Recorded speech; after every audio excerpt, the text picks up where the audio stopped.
Assalamualaikum warahmatullahi wabarakatuh. Perkenalkan, nama saya Arum Indah Nur Fitriana, nomor induk mahasiswa 858005612. Kali ini saya akan melakukan praktikum IPA di SD tentang sifat-sifat cahaya.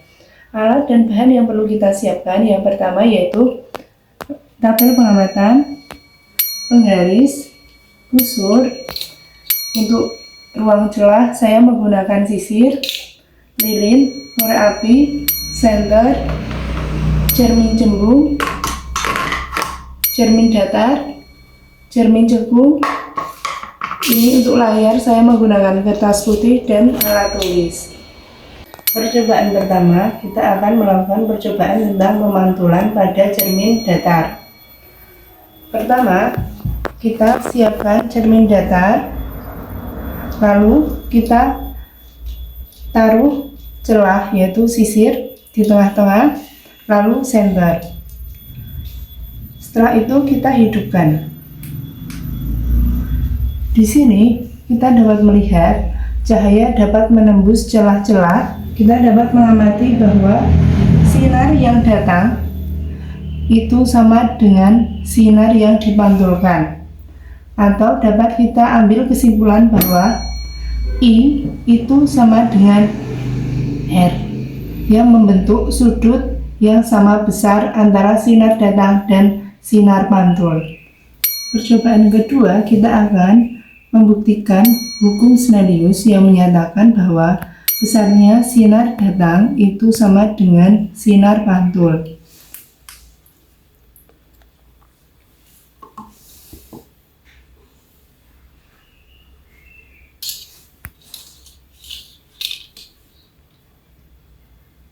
Ketika sinar datang pada sudut 60 derajat, maka sinar pantul juga besarnya 60 derajat. Ketika kita mengukur sinar datang pada 30 derajat, maka sinar pantul juga 30 derajat. Ketika kita mengukur besar sinar datang 90 derajat, maka sinar pantul juga 90 derajat. Dan ketika kita menghitung sinar datang 45 derajat, maka sinar pantul juga 45 derajat. Hal ini dapat disimpulkan bahwa sinar datang dan sinar pantul pada garis normal itu besarnya sama. Selanjutnya kita akan melakukan percobaan mengenai sifat dari cermin datar. Ketika lilin saya hidupkan dan saya gerakkan ke depan, maka bayangan pada cermin datar juga akan menuju ke depan. Ketika saya gerakkan ke belakang, maka bayangan juga ke belakang. Ketika saya geser ke kanan, juga ikut bergeser ke kanan. Dan ketika saya gerakkan ke kiri, bayangan juga ikut ke kiri. Lalu, saya ambil penggaris untuk mengukur panjangnya. Panjang antara dari cermin datar menuju lilin, yaitu panjangnya 19 cm, serta panjang pada bayangan juga 19 cm. Sehingga dapat disimpulkan bahwa sifat dari cermin datar itu sendiri yaitu sama besar, tegak, dan maya. Selanjutnya kita hidupkan lilin. Kita lakukan percobaan menggunakan cermin cembung.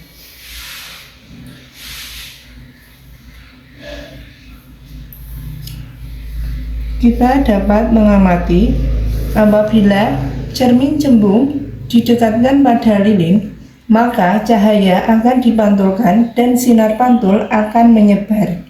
Cahayanya menyebar sehingga sifat dari cermin cembung yaitu maya, tegak, dan diperkecil. Percobaan terakhir kita melakukan percobaan tentang pemantulan pada cermin cekung. Ketika kita dekatkan cermin cekung pada lilin, cahaya akan terkumpul dan terfokuskan pada satu titik, di mana hal ini dikarenakan cermin cekung mengumpulkan dan memfokuskan cahaya. Pada saat cermin didekatkan pada lilin, sifat bayangannya yaitu maya, tegak, diperbesar. Pada saat cermin dijauhkan dari lilin, maka sifat bayangannya nyata, terbalik, diperkecil. Apabila di tengah-tengah, sifat bayangannya adalah nyata, terbalik, diperbesar. Sekarang kita akan mengukur bayangan ini terlihat jelas pada ukuran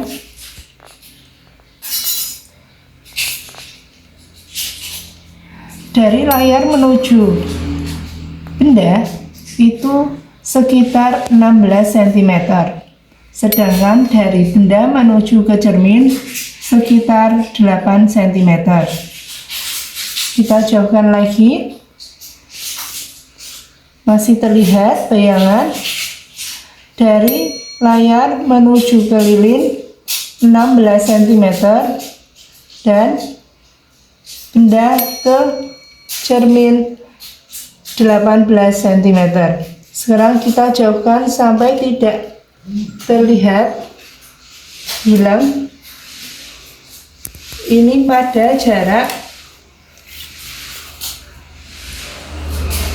dari layar menuju lilin 16 cm dan lilin menuju cermin sekitar 50 cm. Sekian praktikum IPA di SD kali ini, kurang lebihnya mohon maaf. Wassalamualaikum warahmatullahi wabarakatuh.